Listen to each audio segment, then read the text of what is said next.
Olá, acompanhe agora o Jornal Panorama, que traz as principais notícias do Parlamento Capixaba. E esses são os nossos destaques de hoje. Fundo de Apoio Rural aprovado vai facilitar crédito em situações de desastres naturais. Oferta de álcool dentro de ônibus gera bastante discussão. Disputa pelo tráfico de drogas nas comunidades aumenta a vulnerabilidade de crianças e adolescentes. Na sessão desta quarta-feira, os deputados aprovaram 4 pedidos de tramitação em urgência para projetos do governo do estado. A repórter Larissa Lacerda traz os detalhes. Entre eles está o projeto de lei que cria o Fundo de Apoio Rural. O objetivo é facilitar a concessão de crédito para produtores rurais de cidades atingidas por desastres naturais. A proposta entra na pauta de votação da próxima sessão ordinária.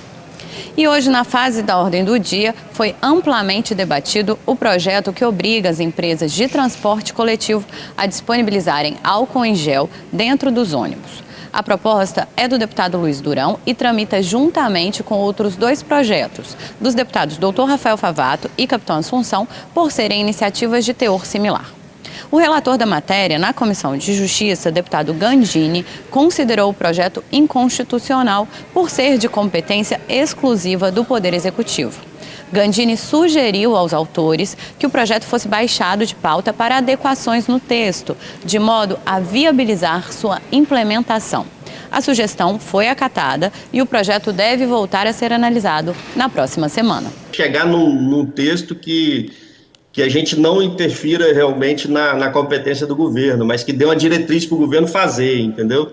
E ele chegue à forma, porque do jeito que a gente está colocando, as empresas vão ter que fazer, aí as empresas vão se negar a fazer, vão entrar com ação de inconstitucionalidade, porque eles não têm essa obrigação, enfim, tem um contrato em vigor. Então, assim, se a gente puder tirar todos esses percalços que podem ocorrer com uma lei que já foi dada pela nossa procuradoria, né? Está no processo, não adianta, está no processo que é inconstitucional. Então, assim, se a gente puder eliminar essas e fazer uma emenda que consiga fazer ela virar efetiva, eu acho que seria o ideal no diálogo com o governo aí, de um texto também que eles possam acatar. Parabenizar o deputado Gandini, a atitude do deputado Gandini, a atitude do deputado Dari Pagung, de ter retirado o projeto da pauta, né, nesse momento, para voltar na segunda-feira e tentar equacionalizar esse projeto, porque o apelo popular, na realidade, e o pedido da população já vem de algum tempo para passar esse projeto, para que a gente possa passar esse projeto, porque é proteção. Como médico, não poderia deixar de falar nesse projeto, nem de fazê-lo, porque a nossa população, dentro do transporte coletivo, não é uma prerrogativa do Estado do Espírito Santo, isso é todo o nosso país, tem vivenciado cenas lamentáveis do Estado de São Paulo, Estado do Rio de Janeiro, a lotação do transporte coletivo nesses estados também. E aqui não é diferente, mas nós temos que enfrentar de frente esse problema. São usuários desprotegidos que precisam trabalhar e precisam ter um mínimo de proteção necessária. E essa proteção, hoje, na realidade de hoje, é o uso do álcool gel dentro do transporte coletivo. Defender essa lei é defender a vida. Nós estamos muito... é inconstitucional, é constitucional. Quantos meses, ano que já está rodando esses ônibus, superlotado. Hoje é o local que mais contamina trabalhadores, aquelas pessoas que estão mantendo esse país em pé. E nós temos que dar proteção a esse povo. Quanto ao terminal, tem o álcool. E as pessoas que pegam no meio do caminho, tudo vai para dentro do ônibus. Um contaminado contamina todos que estão lá dentro. e nós temos que defender esses trabalhadores. Representantes das polícias civil e militar, de igrejas e de ONGs discutiram a necessidade de investimentos sociais direcionados a crianças e adolescentes das comunidades afetadas pelo tráfico de drogas. A Comissão de Proteção à Criança e ao Adolescente discutiu em reunião virtual os conflitos por comando do tráfico de drogas em bairros de Vitória e o agravamento da vulnerabilidade da infância nessas regiões.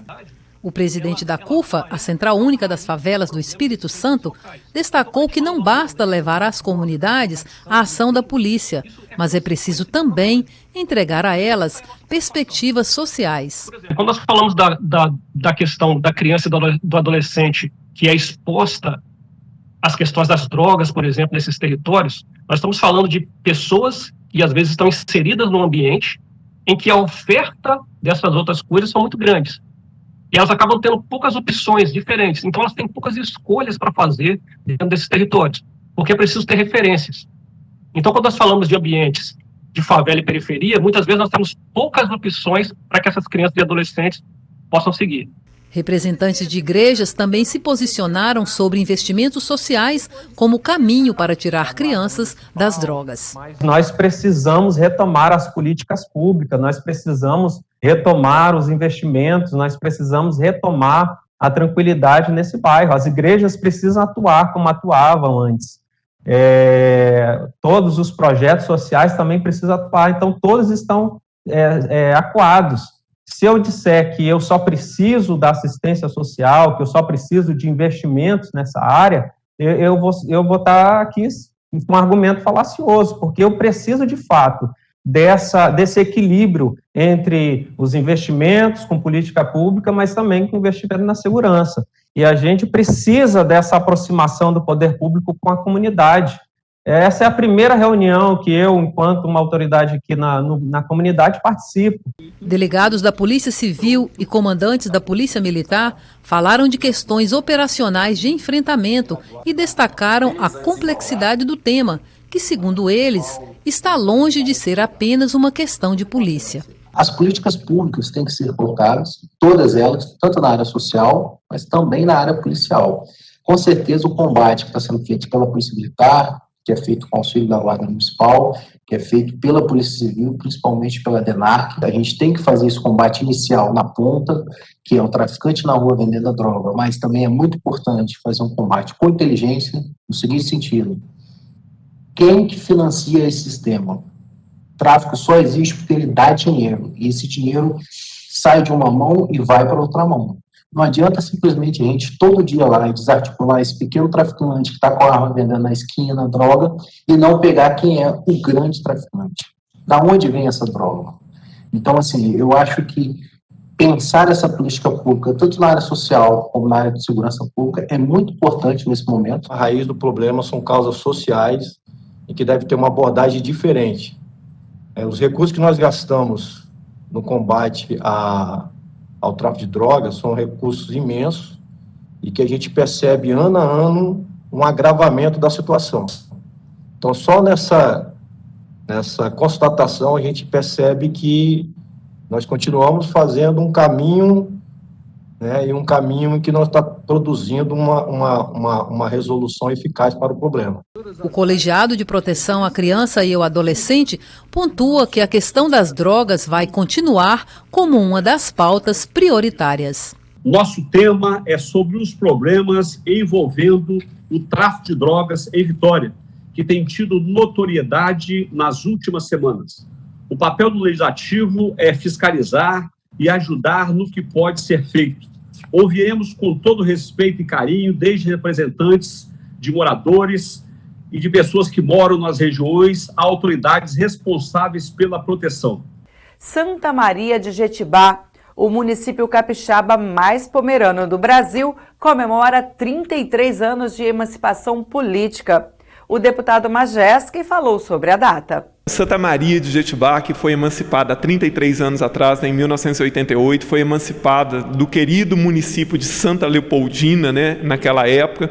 E quando emancipado, era em um município muito, vamos dizer assim, muito pequeno, né, uma população muito pequena, tinha metade da população que tem hoje, né? A economia ainda não era tão forte. Então, Santa Maria merece toda a nossa homenagem, todo o nosso reconhecimento, não apenas por ser o município do meu nascimento, né, da minha origem, grande parte da minha família, grande parte da minha história, né, está lá, mas Santa Maria é o principal produtor de hortifrutigranjeiros do estado hoje, é, salvo engano, o 13º entre os 78 municípios, o 13º em arrecadação. Então, é um município que, para além da questão, né, dos hortifrutigranjeiros, que é disparado o principal produtor do estado, também tem um comércio altamente pungente e uma gente muito aguerrida, né? Grande parte da população, obviamente, é descendente de pomerano, e o pomerano, né, é um povo de fibra, é um povo trabalhador, é um povo que não tem medo do trabalho. E o comércio é muito variado. Também as pessoas que adotaram Santa Maria, não só aqueles que são de nascimento, mas aqueles que adotaram Santa Maria para investir, para trabalhar, também são pessoas que merecem, né, o nosso reconhecimento, que foram importantes para isso. É curioso, a gente tem falado muito de desemprego. Santa Maria é um município que tem pouco desemprego. Semana passada, conversando com uma amiga que mexe com questão de verdura, que mexe com serraria, ela estava me dizendo da dificuldade que eles têm de encontrar pessoas para trabalhar lá nesse setor com eles. Às vezes, os próprios granjeiros têm dificuldade de arranjar pessoas. Então, assim, é um município de gente muito trabalhadora, e quem quer trabalhar de fato em Santa Maria não passa dificuldade. Então, parabéns, Santa Maria, parabéns por esses 33 anos de história. E a deputada Janete de Sá comentou sobre a gravidade da Covid ao lamentar a morte do ator Paulo Gustavo, que faleceu na terça-feira à noite. Ele estava hospitalizado desde o dia 13 de março no Rio de Janeiro. É uma perda muito grande. O Brasil certamente ele acorda mais triste, porque um homem super importante que trazia alegria para o nosso povo, especialmente nesses momentos difíceis, ele nos deixa pela Covid, essa doença que tem matado de forma significativa, e que, no nosso entendimento, a vacina precisa dar passos mais largos para que a gente tenha menos problemas do que o que nós estamos enfrentando atualmente. Tem baixado os índices no Espírito Santo, mas os índices de contaminação ainda são muito elevados, e nós precisamos nos precaver, porque vocês vejam, o Paulo Gustavo, ele estava num dos melhores hospitais do país, e mesmo assim não teve condição de ter a sua vida preservada. Depois que você chega numa situação dessa, de ser entubado, de ser colocado numa máquina para fazer o papel de seu pulmão, e ter todo um comprometimento no seu organismo por conta dessa doença, mesmo estando num dos melhores hospitais do país, não se consegue preservar a vida, porque essa doença realmente é uma doença covarde, é uma doença que evolui rápido e que mata. E quero homenagear todas as mães, Marcelo, para finalizar, em nome de Dona Deia, que é a mãe do Paulo Gustavo, e de todas as mães que perderam seus filhos, seus entes queridos para a Covid. E ao finalizar o Jornal Panorama, a gente reforça o alerta sobre a necessidade de manter os cuidados para evitar o contágio pelo coronavírus. Use máscara e álcool em gel e mantenha distanciamento social. TV Assembleia, mais perto de você, e agora no canal 3.2, aberto e digital.